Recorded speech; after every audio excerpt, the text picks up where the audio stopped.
Cette émission vous est présentée par le Centre de formation horticole de Laval.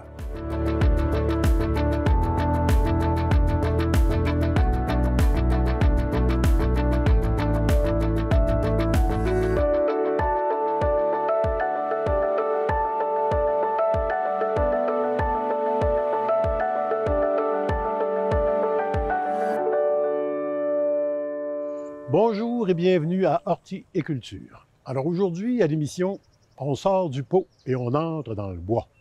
On entre dans le bois pour vous parler des arbres, ces géants méconnus. Et surtout pour vous parler du rôle essentiel qu'ils jouent et du bien-être extraordinaire qu'ils apportent dans l'environnement urbain. D'ailleurs, on peut même presque dire qu'ils sont indispensables aux êtres vivants sur Terre. N'est-ce pas, Christian? Effectivement, il faut penser à planter des arbres. Plus on va planter des arbres, meilleure la planète va se porter. L'arbre, ce n'est pas qu'un élément végétal décoratif, mais il a plusieurs fonctions. On va rencontrer un expert dans le domaine qui va nous expliquer justement à quoi sert l'arbre. Alors aujourd'hui, on est accompagné de M. Carl Goupil. Carl est arboriculteur et aussi enseignant au Centre de formation horticole de Laval. Alors Carl, bonjour. Bonjour. Alors aujourd'hui, on se concentre sur la connaissance de l'arbre. 3 blocs. Le premier bloc, c'est son importance. Qu'est-ce qu'un arbre pour notre société civilisée, urbaine? Oui, en fait, Christian, ce qui est important, c'est de comprendre qu'un arbre, au départ, c'est un végétaux. Donc, c'est un végétal qui est supérieur, c'est un végétal qui est à base ligneuse, donc qui est constitué aussi de feuillage et de système racinaire. La grande différence des arbres avec les autres plantes, les graminées ou les plantes qu'on appelle horticoles, en fait, sont des plantes qui vont toujours couvrir une certaine hauteur. Mais ce qui est important de l'arbre, c'est que l'arbre va créer une canopée, ce qu'on appelle en milieu urbain, et ce qui va climatiser notre atmosphère humaine. Ta canopée, à fin du compte, c'est l'espace que les feuilles et les branches vont occuper, évidemment, dans l'espace urbain. C'est exactement ça. Ce qu'on appelle la zone pluviale de l'arbre, d'un bout à l'autre des branches, c'est l'ombrage et la climatisation que va créer l'arbre au-dessus de, justement, les infrastructures ou l'asphalte, le ciment, etc. Et ça, c'est super important dans nos sociétés de plus en plus chaudes pour climatiser. C'est le premier élément de phytotechnologie, c'est l'arbre. C'est l'arbre en tant que tel. Tous les autres végétaux, techniquement, se sont conçus architecturellement en fonction de la présence des arbres, dû au fait que les arbres dominaient au niveau du soleil, donc au niveau de la captation. Et l'humain s'est développé à travers l'atmosphère forestière. Donc, on vit à travers une atmosphère qui est créée par les arbres et par les végétaux, mais surtout par les arbres en tant que tels. Ce qui est important aussi de comprendre, c'est que l'arbre a une utilité extrêmement importante, et même au-delà du mot utilité, je dirais le mot une importance dans le cycle écologique qui nous soutient comme existence. Donc, l'arbre est constitué de feuillage, mais il est aussi constitué, en fait, de bois, donc de la matière ligneuse. En fait, ce qui est important de considérer dans l'importance d'un arbre, c'est que si je vous démontre juste la partie de la ramification de l'arbre, on voit qu'on a du feuillage et on voit qu'on a du bois, ce qu'on appelle la lignine, en fait. Le bois va avoir une utilité écologique autant que la feuille. La feuille est constituée de cellules vivantes qui est faite, en fait, de protéines, de lipides et de glucides qui vont nourrir beaucoup de micro-organismes vivants, des insectes, des animaux, etc. Puis la feuille, mais c'est le phénomène de photosynthèse. La feuille est aussi un phénomène de photosynthèse qui, en fait, va par un déchet du produit de la photosynthèse, produire de l'oxygène, va absorber le gaz carbonique pour être capable de créer des sucres simples dans lesquels on se nourrit finalement. Les sucres simples servent à alimenter nos cellules vivantes. L'arbre est aussi capable d'emmagasiner, c'est ce qu'on va voir tantôt, le gaz carbonique, donc le carbone dans le bois, dans la matière ligneuse. Mais aussi, il ne faut pas oublier que la feuille est aussi capable d'emmagasiner de l'oxygène faisant partie du gaz carbonique, donc lors de la création de la nouvelle molécule d'eau qu'elle va faire lors de la photosynthèse. Donc, un arbre, sa feuille et sa tige est très importante. Tu viens de l'expliquer. Oxygène, gaz carbonique, mais son tronc, la lignine, c'est la captation de carbone. C'est ce qu'on parle depuis quelques années, comment capter le carbone qui est de plus en plus trop présent dans notre atmosphère. Exactement. Mais c'est la meilleure façon, c'est de planter des arbres ligneux. Le plus possible, en fait. Parce que les arbres vont indirectement créer un environnement souvent très humide. Les pluies vont être... Parce que l'arbre fait partie du cycle hydrologique de la Terre. Le cycle de l'eau, hein? Exactement. Donc, quand on a des arbres, il pleut. Donc, ça va, disons, réinstaller, réinitialiser complètement le système végétatif au sol par la suite. Donc, ça va être important dans des lieux très minéralisés Très de planter minéralisés. des arbres pour régulariser tout ça. Exactement. Et les secteurs minéralisés ont aussi besoin d'une autre matière qui est importante pour la fertilité des sols, ce qu'on appelle l'humus.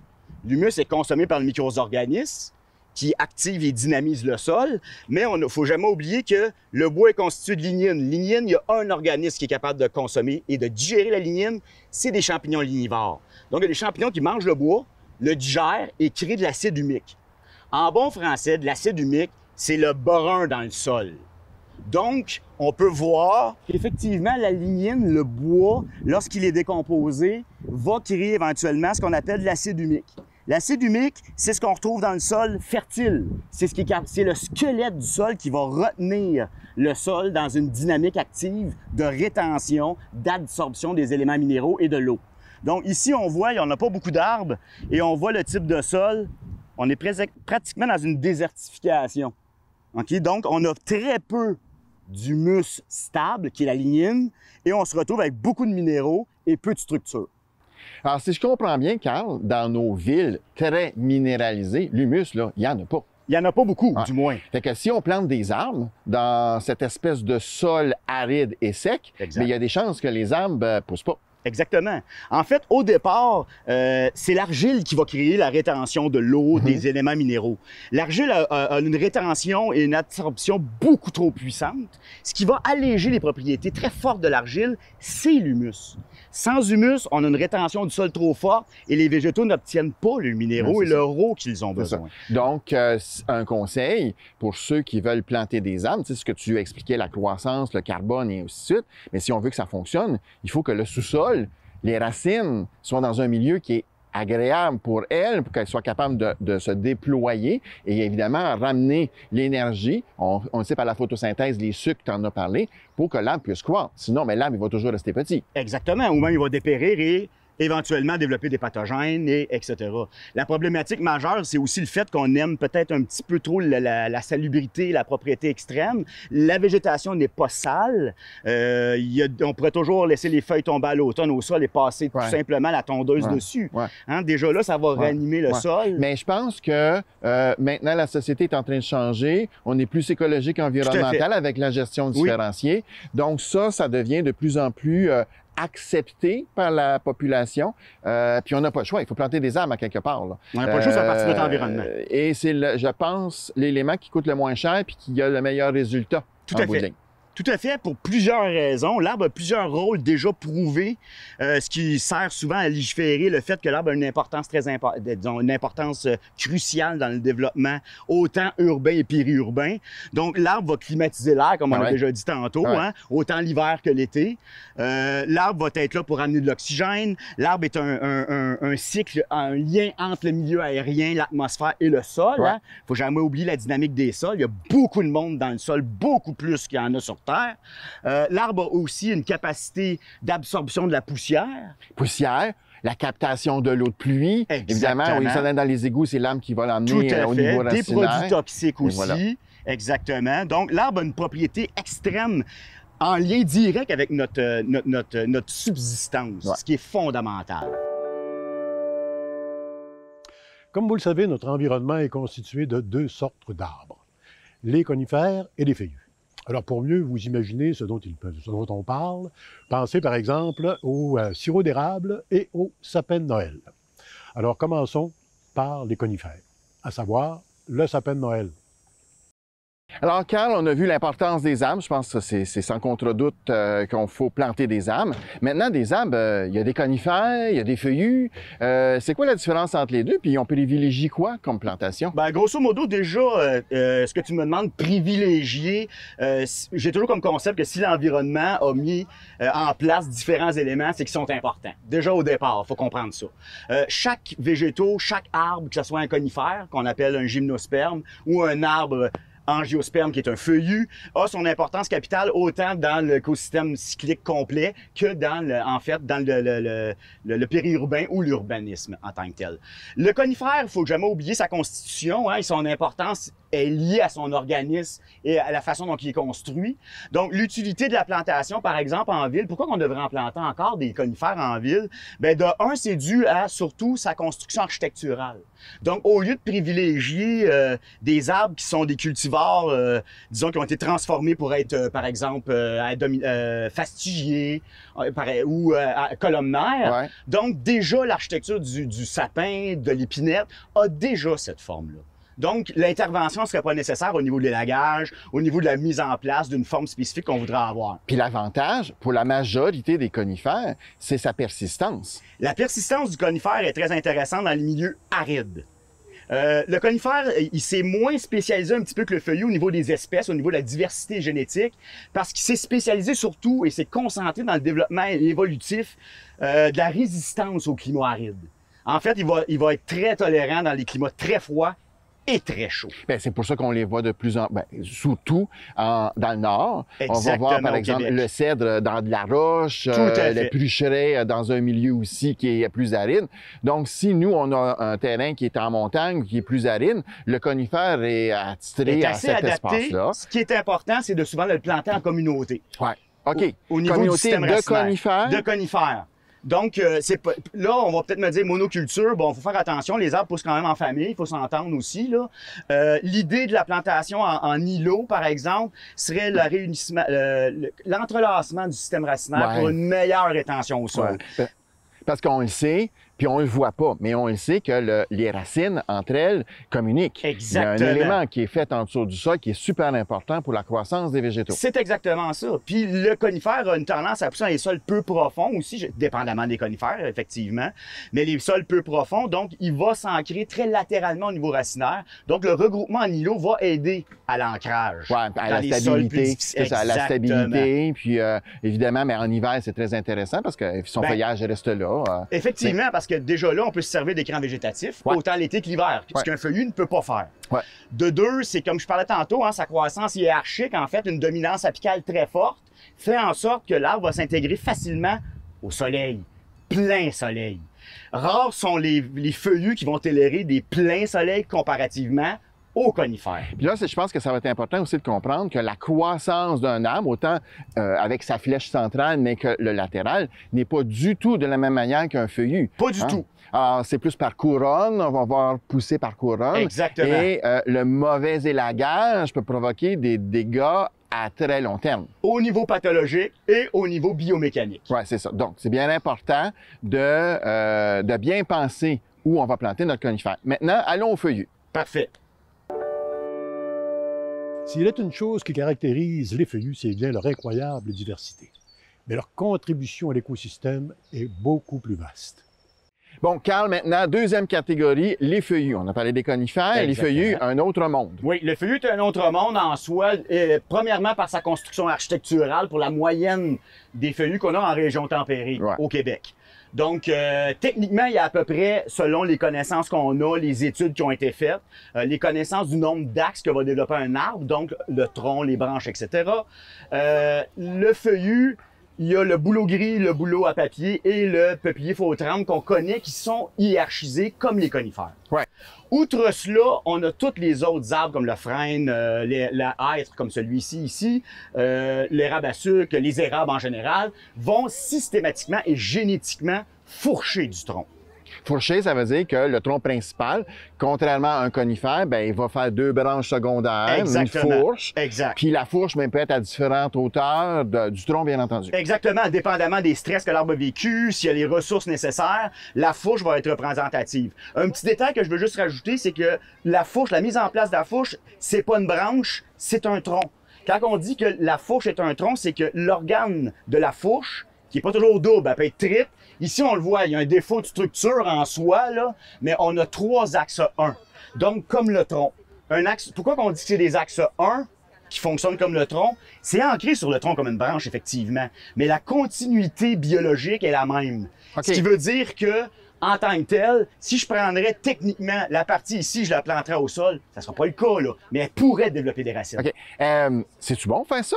C'est correct d'avoir des fourches? En fait, l'arbre est génétiquement conçu avec des fourches. Donc, c'est fait pour je veux dire, l'ancrage est assez solide. Ah, tout à fait. Tout est bien pensé. Exactement. C'est pas un défaut, penser que hey, la va casser. Pas du tout. Contrairement à ce qu'on croit, c'est qu'il y a le tronc et des fourches qui sont créées par l'ancrage des branches incluses. Ouais. Ça, on appelle ça des fourches, mais c'est une branche et le tronc. Ça peut casser éventuellement par une problématique des vents, la gravité, etc. T'sais, on le voit avec le verglas Exactement. et ainsi de suite. Exact. Sauf qu'une vraie fourche principale, maîtresse, va carrément être la continuité du tronc qui va, en bon français, se splitter en 2 ou en 3 ou en 4. Donc, si je comprends bien, d'avoir des fourches dans la majorité des feuillus, c'est correct. C'est correct. OK. Donc, faut pas l'éliminer systématiquement. C'est ça. Faut pas penser qu'il faut avoir juste un tronc Non, droit pas du jusqu'en haut. Certaines essences vont le faire, Exact. mais la majorité, c'est pas ça. OK. Maintenant, on continue dans le feuillu. On va avoir, on a dit la canopée, la ramure, la couronne Exactement. de l'arbre. Le problème que l'on voit souvent, c'est l'élagage. Les gens vont couper à peu près n'importe comment. Donc, on va avoir peut-être justement ces petites fourches-là secondaires ou les totems avec les balais en haut et ainsi de C'est suite. un peu une mauvaise perception en pensant que c'est une faiblesse mécanique. Ouais. Ça, c'est pas à faire, c'est bien entendu. Exactement. OK. Puis si je veux, je vais t'expliquer Ouais, vas-y. pourquoi la mise en place de la fourchaison. En fait, le feuillu est un arbre, disons, à part le faux tremble, le peuplier faux tremble, le bouleau, etc. C'est des arbres qui vont s'installer à la suite d'une colonisation d'arbres dominants hiérarchiques. OK. Donc, on a un terrain vague. Ce qui va s'installer en premier, c'est des croissances hiérarchiques. Bon, des arbres de première instance. De qu'on première appelle. instance, qui vont coloniser la terre et qui vont installer des dominances apicales fortes, comme Ouais. les conifères, etc. Par la suite, la forêt vieillit et les feuillus vont arriver. Et étant donné qu'ils ont la possibilité de fourcher, ils vont moduler leur forme pour s'intégrer à travers la capacité d'aller chercher de la lumière. C'est intéressant parce que quand on veut diminuer la chaleur, bien évidemment, il faut de l'ombrage. Exactement. Bien, pour cet ombrage-là, bien, plus l'arbre va avoir un déploiement qui est Exact. large, meilleur va être Exactement. le Vraiment, sa résultat. capacité de contrôler la climatisation de l'atmosphère. ça. Exactement. Donc, de planter des feuillus à déploiement large, principalement plus indigène possible. Le plus possible. Ben, c'est bénéfique pour notre société, pour notre vie, Notre pour notre survie, confort. effectivement, Tu sais, tout à notre fait. confort. Donc, Puis la force aussi du feuillu, c'est qu'il peut être intégré dans des endroits où ils sont plus restreints. Mais lui, étant donné qu'il module, il va être capable de « Ah, je peux plus aller là, bon, ben je vais en aller par là. OK, il va s'adapter. Il va s'adapter. Il va s'adapter Il y a à une l'espace. génétique, mais il y a une adaptation environnementale OK. que l'arbre va faire aussi. OK. Est-ce que nous, en tant que, évidemment, utilisateurs de l'espace, est-ce qu'on doit aussi aider l'arbre à se moduler dans le sens que est-ce qu'il va pousser pour devenir un peu débalancé? Bon. Tu sais, l'idée, c'est de l'équilibrer peut-être? Bon, effectivement, il faudrait que je dise un détail, c'est qu'il y a beaucoup de mythes urbains qu'on appelle. Ouais. Hein, des anciennes connaissances qu'on appliquait. Souvent, c'est des connaissances forestières qui étaient correctes en forêt, mais qu'on ne peut pas appliquer dans un arbre ouvert en milieu périurbain et Ouais. urbain. C'est pas la même chose. Deuxième chose, c'est qu'on a appliqué beaucoup les tailles fruitières à des arbres. Ouais. Par exemple, on faisait de l'éclaircissage. Ouais. C'est inutile. Ouais. OK? Le fait qu'il faut que le vent passe au travers du feuillage, s'il y a trop d'humidité, les insectes s'installent, les champignons, c'est pas vrai. C'est un mythe. Pourquoi l'arbre aurait fait ça pendant au-dessus de... Hein, on parle des angiospermes au-dessus de 150 à 200 millions d'années d'évolution. Pourquoi qu'il serait développé de cette façon-là en se créant des propres problèmes? Mais non, c'est sûr. Donc, effectivement, l'intervention, on peut les aider en enlevant les branches mortes. Pour le reste de l'architecture de l'arbre, moi, je conseillerais de moins toucher possible. Éviter OK? les blessures. Éviter les blessures. Au-delà du fait qu'est-ce qu'on pense souvent, on enlève les gourmands, hein, ce qu'on appelle des ouais. suckers. En fait, en termes biologiques, ce sont des réitéras. Quand l'arbre va produire des gourmands, ce que les conifères font très peu, ils n'ont pas cette possibilité-là de moduler. Mais quand le feuillu est en dépérissement, il va compenser par la croissance d'un gourmand. Un gourmand, là, c'est pas un sucker de sel, là. En fait, c'est une reproduction de l'ensemble de l'arbre. Ouais, c'est ça. L'arbre essaie de se refaire parce que ça va mal ailleurs. Justement, le gourmand, lorsqu'on a un arbre de petit calibre puis qu'il y a une branche qui pousse sur le tronc, c'est un tire-sève, c'est un appel-sève. Et lui, il est très important parce qu'il va permettre la croissance en circonférence du tronc. Exactement. C'est une chose que j'avais peut-être pas abordée tantôt, mais la différence entre un arbre et un végétaux, disons, graminé, etc., c'est qu'il y a une croissance primaire, comme tous les végétaux, mais il y a aussi une croissance secondaire. Latérale, Donc, c'est ça. l'élargissement, parce que l'arbre atteint des grandes hauteurs et éventuellement doit avoir une largeur de tronc pour soutenir sa masse. C'est ça. Hein, c'est pour ça qu'on a peur des arbres et qu'on intervient beaucoup dessus, parce que c'est massif, c'est beaucoup plus haut que nous, hein, puis on en a peur, en fait, souvent. Donc, ce qui est important aussi, on va le voir tantôt un petit peu plus en détail, mais aussi sur le long du tronc, le long des organes, les branches sont fondamentales. Ça va être très important. Puis ici, pour un dernier exemple, en fait, c'est juste pour démontrer que cet arbre-là, le hêtre à grande feuille, le Fagus grandifolia, devrait pousser ombre-mi-ombre. Il est plein soleil. Donc, il est complètement déstructuré. Au niveau architectural, il a essayé de compenser, mais il n'est pas fait pour pousser là. Donc, il n'a pas fait de fourche principale en tant que telle. C'est ce qu'on appelle une fourche traumatique. OK. Donc, c'est pas le bon arbre au bon endroit. C'est pas le bon arbre au bon endroit. Donc, il s'est lui-même, indirectement, embourbé dans son organisation. J'en profite pour vous rappeler que le Centre de formation horticole de Laval offre d'excellentes formations portant sur une meilleure compréhension des arbres. On en reparle d'ailleurs un petit peu plus tard à l'émission. Mais pour l'instant, on passe à une compétition amicale, mais surtout étonnante. Alors bonjour, nous sommes au Centre de formation horticole de Laval. Aujourd'hui, un événement spécial. Je suis en compagnie de Jérémy Bellemare, enseignant en élagage. Alors Jérémy, bonjour. Bonjour Christian. Alors, comme j'expliquais, événement spécial. Ça consiste à quoi cet événement-là aujourd'hui? Aujourd'hui, c'est un championnat des élagueurs finissants du centre de formation, en fait. Donc, nos élèves sont en formation pendant 9 mois ici à l'école. Puis, à la fin de l'année, on veut tester un petit peu leur habilité d'une façon plus le fun, moins métier, plus loisir un petit peu. Donc, on donne des objectifs, on met des cloches dans les arbres, on les fait grimper, toucher les objectifs, puis descendre au sol avec un chronomètre. Okay. Ça représente un petit peu le championnat des élagueurs aussi, donc pour les préparer à faire ce type d'événement-là. Est-ce que vous faites ça chaque année avec tous vos finissants ou c'est seulement que la première fois? Comment ça fonctionne? Hein? On veut le faire à chaque année. Évidemment, la COVID a passé. On a arrêté pendant 2 ans, mais on va reprendre le projet et à chaque année, on va refaire ça éventuellement avec l'invitation des entrepreneurs, des anciens élèves aussi. Donc, on fait cet événement-là à chaque année. Et comme tu le disais, des entrepreneurs, donc des gens du métier qui sont déjà ici pour contribuer un peu à cet événement-là. Aussi, on invite les entrepreneurs pour faire un peu un salon de l'emploi. Nos élèves qui veulent se chercher un stage ou un emploi en fin de formation, bien, peuvent tisser des liens sociaux avec les entrepreneurs qui sont ici pour présenter leur entreprise et les services, la région dans laquelle ils travaillent. Okay. Tu mentionnais tantôt le championnat des élagueurs, c'est ça? Oui, du Québec. Du Québec. Ça aussi, c'est une fois par année. Exactement. Vous participez à chaque année? Oui, l'équipe enseignante et un petit contingent d'élèves vient participer à travers tous les professionnels du métier là, au Québec. Donc, cette journée-ci, c'est un peu calqué, comme tu dis, un peu avec un côté ludique, là, un peu calqué là-dessus. Je sais que dans votre métier, la santé-sécurité est extrêmement importante. Vous prenez un soin fou à vous assurer que les gens ne soient pas, évidemment, blessés. Aujourd'hui, étant donné que c'est un événement un peu plus ludique, bien, qu'est-ce que vous avez fait par rapport à ça? Bien, c'est sûr que sur le métier, si j'ai à tailler un arbre, le couper, l'abattre, je vais mettre les équipements de sécurité, les pantalons contre la scie à chaîne, les bottes aussi, évidemment. C'est ce qui fait un petit peu la différence des gens en partant là, ici. On peut grimper avec des petites bottines ou des pantalons plus légers parce qu'on est au niveau loisir, mais au niveau professionnel, au niveau métier, on va mettre les équipements nécessaires selon les outils qu'on va utiliser. Donc, c'est important pour les téléspectateurs qui comprennent bien que lorsqu'ils vont engager un élagueur, il faut que cet élagueur-là soit équipé selon les normes, évidemment. Absolument, selon les normes des outils qu'il va utiliser. Là. Parce qu'on est quand même avec des scies à chaîne, avec des équipements coupants, on est dans les airs dans aussi. Les hauteurs, exactement. Une branche, ça peut casser n'importe quand, à tout moment. Absolument. Si on a à faire des coupes de branches importantes au-dessus de certains obstacles, on va mettre des cordes pour soutenir cette branche-là aussi. Dans les Olympiades, comment est-ce qu'on se situe, nous, le centre de formation? Là? On a de très, très bons élèves. Aujourd'hui, on avait invité les élèves des autres écoles aussi. Sans faire de compétition, c'est un de nos élèves qui a remporté le prix. Ouais. Mais à chaque année, on a déjà eu Québec ou Beauharnois, peu importe les écoles, là, chacun a leur chance. Puis, ça fait combien d'années que tu enseignes en Ça fait environ 12 ans que je suis enseignant ici. Puis tu es élagueur depuis? 15 ans, 16 ans, oui. Tu as vu une évolution, bien entendu. Ah oui, oui, une belle évolution. Énorme, une belle évolution. Est-ce qu'il y a encore de la place pour des élagueurs?